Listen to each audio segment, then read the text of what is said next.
Hi everyone, welcome to my channel Smriti cook fan fiction madness of true crazy brothers का part 21 start करने वाले हूँ। तो फिर चलिए स्टार्ट करते हैं।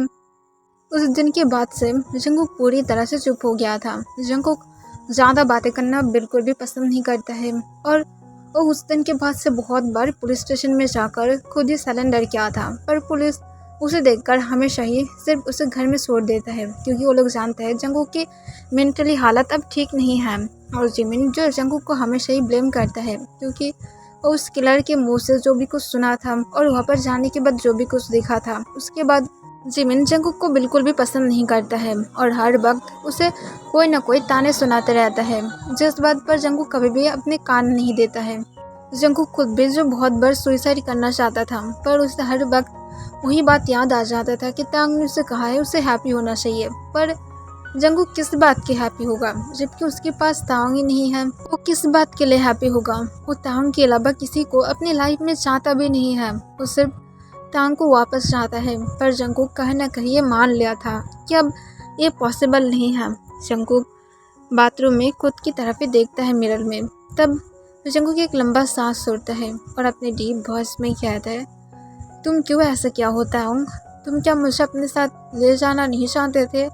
तुम क्या मुझे यहाँ पर सिर्फ इस वजह से छोड़कर गए हो ताकि मैं ये फील कर सकूं कि तुम्हारे अलावा रहना मेरे लिए कितनी ज़्यादा मुश्किल है? तुम क्या मुझे एक पनिश देना चाहते थे और इसी वजह से तुम मुझे यहाँ पर रहने के लिए कहे थे ताकि मैं सुसाइड ना करूँ? तो फिर सुनो, मैं रिग्रेट कर रही हूँ, मैं मेरी पनिश पा गई हूँ, प्लीज़ अब वापस आ जाओ। पूरे 6 ईयर हो गया है पर फिर भी तुम वापस नहीं आ रहे हो, कब वापस आओगे? प्लीज़ मुझसे आंसर करना। और ये कहकर जंगकुक जो अपने आइस का आंसू को पोंछ लेता है, फिर वो एक लंबा सांस छोड़ता है और उसके बाद अपने हाथ की तरफ देखता है जहाँ पर ऑलरेडी बहुत सारे काट के मार्क था। ऐसा नहीं है कि जंगकुक ये सारा कट सिर्फ सुसाइड करने के लिए लगा रहा था। जंगकुक सिर्फ ये सारा कट इस वजह से लगाया था ताकि वो इस पेन को भूल सके। और जंगकुक एवरीडे ही ये सारा कट लगाता था। कहीं ना कहीं ये सारे कट की मार्क फेड हो गया था और कुछ मार्क जो अभी भी न्यू था। तब जंगकुक अपने हाथ को फिर से जल्दी से क्लीन कर लेता है और वहाँ पर बैंडेज कर लेता है, क्योंकि जंगकुक आज भी वहाँ पर कट लगाया था। फिर जंगकुक जो जल्दी से बाथरूम से फ्रेश होकर बाहर आ जाता है, वो आने के बाद सीधा नीचे चला जाता है और नीचे जाकर वो जब बाहर जाने ही वाला था तभी जिमिन के सन आकर जल्दी से पीछे से जंगकुक के हाथ को पकड़ लेता है और कहता है, प्लीज़ दादा अब जाना मत। तब ये सुनने के बाद जंगकुक उसकी तरफ देखता है, फिर अपने काम वॉइस में कहता है, क्या हुआ है? तब जिमिन के सन कहते हैं, मॉम कहा है पहले आप ब्रेकफास्ट करें उसके बाद ही यहाँ से जाए। तब जंगकुक एक लंबा सांस छोड़कर कहता है, जाओ और जाकर अपने मॉम को कहो कि मैं नहीं करूँगी, और उसे ये भी कह देना कि मैं कंपनी से जाकर कुछ खा लूँगी। और ये कहकर जंगकुक उसके हाथ छुटाने की कोशिश करता है, पर जिमिन के सन जंगकुक के हाथ बिल्कुल भी नहीं छोड़ता है। तब जिमिन जो खुद भी हॉल रूम से नीचे आ रहा था, फिर वो जंगकुक और उसके सन को एक साथ देखकर जिमिन चिल्ला कर कहता है, जी ह्योन, मैं तुम्हें कितनी बार कहा हो उसके पास से दूर रहोगे, तुम क्यों फिर से उसके पास गए हो? और ये कहकर जिमिन जो जल्दी से जाकर अपने सन के हाथ जंगकुक के हाथ से छुटा देता है। तब जंगकुक अपने धीमे आवाज में कहते हैं, प्लीज़ ह्योन उसके ऊपर गुस्सा मत करना। तब जिमिन कहते हैं, तुम सिर्फ चुप रहो, तुम्हें क्या मैं बोल रही हूँ? तुम्हारी कोई भी हक नहीं है मेरी और मेरी सन के बीच में बातें करने की। तब जंगकुक और कोई भी आंसर नहीं करता है। तब जिमिन जी ह्योन की तरफ देखते हुए कहता है, तुम आगे से इस किलर के साथ कभी भी बात नहीं करोगे, वरना एक दिन वो भी तुम्हें मार डालेगा। और ये कहकर जिमिन उसे लेकर वहाँ से चला जाता है। तब जंगकुक जो एक लंबा सांस छोड़ता है और उसके बाद जंगकुक जो जल्दी से बाहर चला जाता है, क्योंकि वो यहाँ पर और कोई भी प्रॉब्लम नहीं चाहता है। जंगकुक खुद भी यहाँ से चले जाना चाहता है, पर उसके पास कोई भी रास्ता नहीं है, क्योंकि अब यहाँ पर रहने के सिर्फ एक ही रीज़न है और वो है उसकी मेमोरीज जो यहाँ पर तांग के साथ जुड़ा हुआ है। फिर जंगकुक जब चला जाता है तब योंगी जो किचन से बाहर आकर जी ह्योन की तरफ देखता है और कहता है, जंगकुक कहाँ पर है? तब जिमिन अपने आइस को रोल करते हुए कहता है, तुम क्यों उसके बारे में क्या करते हो? तब जिमिन की तरफ योंगी देखकर कहते हैं, प्लीज़ जिमिन, वो तुम्हारी लिटिल ब्रदर है। तब जिमिन कहता है, जैसा मैं प्यार करते हो तुम सच में उसकी तरफदारी कैसे कर सकते हो? तब योंगी कहता है मैं कैसे तरफदारी कर रही हूँ। तब जिमिन कहता है तुम वही इंसान की तरफदारी कर रहे हो जो तुम्हारी कजिन बादर की एक किलर है। तब योंगी अपना इसको रोल करते हुए कहता है तुम्हारे पास कोई भी प्रूफ है। तब जिमिन कहता है मैं खुद जाकर देखा हूँ। तब योंगी कहता है तुम जाकर क्या देखे थे, मुझे इसका आंसर करो, उसके बाद मैं तुम्हारी बातों पर टेस्ट करने लगूंगी। अगर तुम इसकी बात कोई भी प्रूफ नहीं दे सकते हो, कम से कम अपने मुंह को बंद रखो।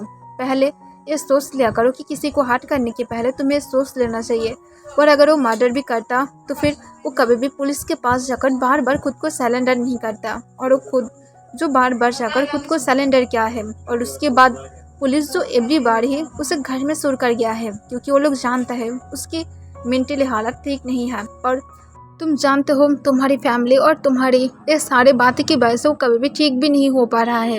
तब जिमिन अपने आइस को रोल करते हुए कहते हैं मैं क्या नहीं करती हूँ कि वो ठीक है या फिर नहीं है, उसे मर जाना चाहिए, पर शेमलेस की तरह बेबी जिंदा है। तब ये सुनने के बाद योंगी कहता है उसे खुद भी रिग्रेट है कि वो तैंग को बचा नहीं पाया है, तो फिर तुम क्यों इस बात पर बार बार बातें करते हो। तब जिमिन गुस्से से कहते हैं रिग्रेट माई फूड, अगर उससे रिग्रेट होता तो फिर वो खुद जो अब तक कोई ना कोई एक्शन ले लेता, उसे जिंदा रहने की भी कोई भी हक नहीं है। जो अपने एक 9 मंथ के अनबॉर्न बेबी को मारने की पहले भी सोच नहीं सकता है, तो फिर उसके जैसे हार्टलेस इंसान को जिंदा रहकर भी क्या फ़ायदा। सिर्फ एक साइको इंसान, मैं सोच नहीं पाती हूँ कि इस साइको मेरी ब्रदर कैसे बन सकता है। और ये कहकर जिमिन गुस्से से योंगी की तरफ देखता है। फिर योंगी एक लंबा सांस छोड़कर कहता है जी होंग चलो अब हम लोगों को शायद घर में जाना चाहिए। और ये कहकर योंगी जो जी होंग के हाथ को पकड़ लेता है। तब जिमिन कहता है तुम कहाँ पर जा रहे हो। तब योंगी कहता है अगर तुम अपने ये सारे थॉट को अगर बदल नहीं सकते हो तो फिर अपनी इस थॉट के साथ ही रहो, मैं और जी होंग मेरी घर में जा रही हूँ। तब जिमिन कहता है तुम जहाँ पर जाना चाहते हो चले जाओ, मैं क्या नहीं करती हूँ, पर मेरे सन को तुम कहीं भी नहीं लेकर जाओगे। तब ये सुनने के बाद योंगी शॉक होकर उसकी तरफ देखता है। तब जिमिन कहता है बस चले जाओ, मैं क्या नहीं करती हूँ, पर मेरी सन की बारे में कभी सोचना भी मत। तब ये सुनने के बाद योंगी को बहुत ही ज़्यादा हार्ट होता है। फिर वो कहता है तो फिर तुम सच में चाहते हो मैं चले जाऊँ। तब जिमिन कहता है हाँ चले जाओ, मैं क्या नहीं करती हूँ। तब योंगी सुनने के बाद जी होंग के हाथ को छोड़ देता है। फिर वो कहते हैं अपनी इस डैड के साथ ही रहना। और ये कहकर योंगी जो जल्दी से ऊपर अपने रूम में चला जाता है और अपनी सब कुछ पैकिंग करने लगता है। और वो पैक करके जब नीचे आता है, तब वो जब जाने ही वाला था तभी जी होंग आकर कहता है प्लीज़ मॉम मुझे आपके साथ लेकर जाइए। तब जिमिन उसके हाथ को पकड़ते हुए कहता है तुम इसके साथ नहीं जाओगे, जो एक किलर के साथ देता है, तुम यहाँ पर ही रहोगे। और ये कहकर जिमिन अपने सन के हाथ को पकड़ कर रखता है। तब वो रोने लगता है। तब योंगी उसकी तरफ देखता है और अपने मन में कहता है जिमिन इतनी ज़्यादा हार्टलेस कैसे हो सकता है, वो पहले बिल्कुल भी ऐसा नहीं था। और ये कहकर योंगी एक लंबा सांस छोड़कर चुपचाप वहाँ से चला जाता है। तब जिमिन जो उसके सन के हाथ को छोड़ देता है, तब वो सिर्फ रोने लगता है। तब जिमिन एक लंबा सांस छोड़कर कहता है तुम सिर्फ उसकी वजह से मुझे छोड़ दिया हो, तुम इतनी ज़्यादा कैसे बदल सकते हो, मैं क्या उससे भी ज़्यादा तुम्हारे लिए इम्पोर्टेंट नहीं हूँ। तुम एक बार यही कहे थे कि मैं तुम्हारे लिए सबसे ज़्यादा इम्पोर्टेंट हूँ, तो फिर अब मेरी बादर क्यों तुम्हारे लिए इम्पोर्टेंट बन गया है। और ये कहकर जिमिन जो खुद भी थोड़ा सा सैड हो जाता है। दूसरी तरफ जंगकुक जो कंपनी में जाने के बाद वो कुछ भी ब्रेकफास्ट नहीं करता है और अपने वर्क पर फोकस करने लगता है। कुछ मिनट बाद जंगकुक के सेक्रेटरी जो केबिन के डोर पर नॉक करता है। तब जंगकुक उसे अंदर आने के लिए कहता है। तब जंगकुक के सेक्रेटरी अंदर आने के बाद अपने सेक्सी टोन में कहता है सर मैं क्या आपसे कुछ पूछ सकती हूँ। तब जंगकुक अपने कोल्ड वॉइस में कहता है हाँ क्या पूछना चाहते हो। तब जंगकुक की सेक्रेटरी जो फिर से अपने सेक्सी टोन में कहता है अब क्या मैरिड है। तब ये सुनने के बाद जंगकुक उसकी तरफ देखता है, वो भी अपनी कोल्ड डार्क आइज के साथ। फिर जंगकुक कहता है हाँ मैं मैरिड हूँ, तुम्हें क्या कोई प्रॉब्लम है, और उसके साथ मेरी एक डॉटर भी है। तब ये सुनने के बाद उसके सेक्रेटरी जो एक बड़ा सा स्माइल के साथ कहते हैं ओ सर ये तो बहुत ही ज़्यादा अच्छी बात है, तो फिर अब क्या बाहर कोई रिलेशनशिप में भी है। तब ये सुनने के बाद जंगकुक अपनी हाथ टेबल के नीचे मुट्ठी में बदल लेता है। फिर गुस्से में कहता है इससे तुम्हारी क्या मतलब। तब उसके सेक्रेटरी कहते हैं अगर आप हैं तो फिर आप क्या मेरे साथ भी आ सकते हैं। तब ये सुनने के बाद जंगकुक गुस्से में कहता है पहली बात अगर तुम मरना नहीं चाहते हो तो फिर मेरे सामने से दफ़ा हो जाओ, क्योंकि तुम्हें ये बात जानना चाहिए, मैं खुद मेरे हस्बैंड को मेरे हाथों से मारा हूँ और उसके साथ मेरी डॉटर को भी, और तुम अगर खुद भी मरना नहीं चाहते हो तो फिर मेरी सामने से बस चले जाओ। और ये कहकर जंगकुक उसकी तरफ बहुत ही गुस्से से देखने लगता है। तब जंगकुक की सेक्रेटरी ये सुनने के बाद बहुत ही ज़्यादा डर जाता है, फिर वो जल्दी से वहाँ से चला जाता है। तब जंगकुक एक लंबा सांस छोड़ता है और अपने हाथ में वही ब्रेसलेट की तरफ देखता है जो तांग ने उसे गिफ्ट दिया था। तब जंगकुक उसे देखकर उसे प्यार से रब करते हुए कहता है, तुम जानते हो अब जिमिन ह्योंग की सन भी अब 5 ईयर की हो गया है, और अगर अब तुम यहाँ पर रहते तो फिर हमारी जिसे भी शायद 5 ईयर की हो जाती, और मैं ये 100% से कह सकती हूँ कि अब शायद हम दोनों की और भी एक लिटिल बेबी रहता। पर देखो अब मेरे पास कुछ भी नहीं है, ना तो तुम हो ना तो हमारी जैसे हमारे साथ है। पर फिक्र मत करना, मैं जितनी ज़्यादा जल्दी हो सके तुम्हारे पास आने की कोशिश करूँगी। अगर तुम मुझसे उस दिन वो प्रॉमिस नहीं मांगते तो फिर मैं 100% श्योर होकर कह सकती हूँ कि अब हम तीनों ही एक साथ बहुत ही ज़्यादा हैप्पीली रहते। पर देखो तुम मुझे यहाँ पर इस वर्ल्ड में छोड़कर चले गए हो, तुम सच में बहुत ही ज़्यादा हार्टलेस हो। तुम इतनी ज़्यादा हार्टलेस नहीं थे ताओ, क्यों हार्टलेस बन गए हो? तुम क्या मेरे बारे में सोचते भी हो? तुम सच में बहुत ही ज़्यादा बुरा हो। पर फिक्र मत करना, मैं जितनी ज़्यादा जल्दी हो सके तुम दोनों के पास आने की कोशिश करूँगी। तुम सोचते थे मैं यहाँ पर खुश रहूँगी, पर देखो मैं बिल्कुल भी खुश नहीं हूँ। मैं सिर्फ सैड हूँ और मैं सिर्फ बुरी तरह से तुम्हारे पास वापस जाना चाहते हो। और ये कहकर एक लंबा सांस छोड़ता है और उसके बाद उस ब्रेसलेट के ऊपर किस करता है फिर से। उसके बाद जंगकुक अपनी वर्क करने लगता है। रात के टाइम जंगकुक जब घर में वापस आता है तब जंगकुक अब तक कुछ भी नहीं खाया था। फिर जंगकुक जब अपने रूम की तरफ जा ही रहा था तब वो फील करता है कि आज यूंगी उससे बिल्कुल भी कुछ भी नहीं कहा था।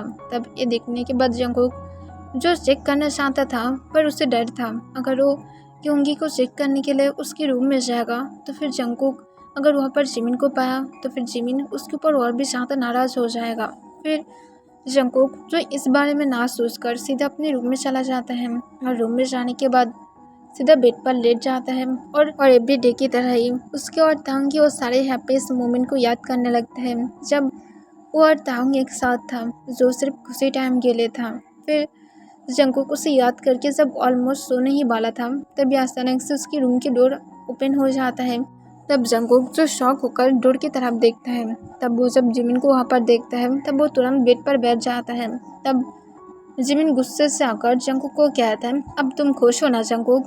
तब जंगकुक अपने धीमी आवाज़ में कहता है, मैं किस वजह से खुश होंगी?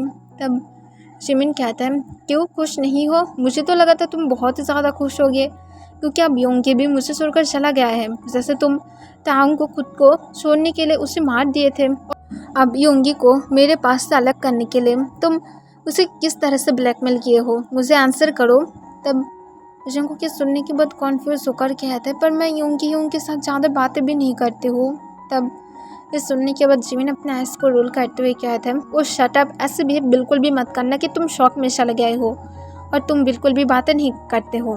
तब जंगकुक जो कोई भी आंसर नहीं करता है। तब जिमिन कहता है, तो फिर तुम सच में बहुत ही ज़्यादा खुश हो, सिर्फ तुम वेट कर रहे हो कि मैं कब यहाँ से जाऊँगी और उसके बाद तुम अपनी फीलिंग के बारे में सोचोगे और तुम इस रूम में इतनी ज़्यादा खुश फील करोगे कि मैं तुम्हें क्या ही बताऊँ। I am right? तब ये सुनने के बाद जंगकुक अपने धीमी आवाज़ में कहता है, मैं क्या खुश लगती भी हूँ? तब जिमिन कहता है, खुश माई फ्रूट, तुम हमेशा ही खुश थे, तुम सिर्फ ये दिखाना नहीं चाहते हो ताकि हम लोगों को तुम्हारे ऊपर डाउट ना हो जाए। तब जंगकुक कोई भी आंसर नहीं करता है। तब जिमिन कहता है, तो फिर तुम सच में अब ये सब कुछ प्लान क्या हो? तब जंगकुक अपने धीमी आवाज़ में कहता है, हाँ मैं क्या हो? तब ये सुनने के बाद जिमिन जो हंसकर कहता है, मुझे पता था तुम योंगी की ब्रेन वॉश क्या हो। तब जंगकुक फिर से कहता है, हाँ मैं क्या हूँ? तब ये सुनने के बाद जिमिन जो जंगकुक की कॉलर को पकड़ लेता है और कहता है, तो फिर क्यों क्या हो? तब जंगकुक कहता है, ये तो खुद ही आपको ही पता है मैं क्यों क्या हूँ। तब जिमिन जो गुस्से से जंगकुक को कहता है, तुम सच में बहुत ही ज़्यादा शेमलेस हो, तुम खुद की लाइफ को ख़राब क्या हो, अब मेरी और योंगी की लाइफ को भी ख़राब कर रहे हो। तब जंगकुक कहता है, मैं और भी ज़्यादा ख़राब करूँगी। और ये कहकर जंगकुक जो साइको की तरह हंसने लगता है। तब ये देखने के बाद जिमिन गुस्से से जंगकुक को स्नैप मारता है और ये कहता है, तुम सच में एक साइको थे और एक साइको ही रहोगे। और ये कहकर जिमिन जो गुस्से से वहाँ से चला जाता है। तब जंगकुक के आहिस्ता आंसू गिरने लगता है और वो अपनी शेकिंग वॉइस में कहता है, मैं क्या सच में ऐसा कुछ भी किया था? मुझे नहीं पता मैं क्या क्या हूँ, सिर्फ आप मुझे ब्लेम करना जानते हैं, जिसे मैं एक्सेप्ट करने के अलावा और कुछ भी नहीं जानती हूँ। क्योंकि मैं जब तक उसे एक्सेप्ट नहीं करूँगी तब तक आप मुझे फोर्स करेंगे कि मैं उसे एक्सेप्ट करूँ, तो फिर मैं कर लिया हूँ, मुझे कोई भी प्रॉब्लम नहीं है। पर जिस दिन से मैं तांग को वही जगह पर छोड़कर आई हूँ, उस दिन से मेरी सोल भी वहाँ पर ही रह गया है। मैं जानती हूँ मैं बहुत सारा गलती क्या हूँ, मुझे मेरी पास्ट की वो सारी गलतियों को नहीं करना चाहिए था। अगर मैं नहीं करती तो फिर ऐसा कुछ भी नहीं होता। अगर तांग मेरे ऊपर इतनी ज़्यादा ट्रस्ट नहीं करता तो फिर वो पूरी तरह से ठीक रहता और उस दिन शायद वो किलर उसे छोड़ देता। पर वो खुद मेरे ऊपर बहुत ही ज़्यादा ट्रस्ट करता था। क्यों तांग मेरे ऊपर इतने ज़्यादा ट्रस्ट करते थे? तुम्हें उस दिन मुझे एक स्लैप मारना चाहिए था, मेरे ऊपर गुस्सा निकलना चाहिए था, मुझे छोड़कर जाने के बारे में बातें करना चाहिए था।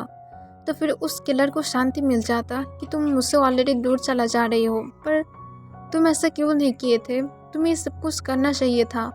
मैं सच में एक बैड पर्सन हूँ जिसके साथ तुम रहकर अपनी मौत से अपनी इस कीमत को चुकाए हो। मैं सच में एक किलर हूँ जो तुम्हें मारा है। मैं तुम्हें प्रॉमिस किया था मैं तुम्हें सेव करूँगी, सबके पास से सेव करूँगी।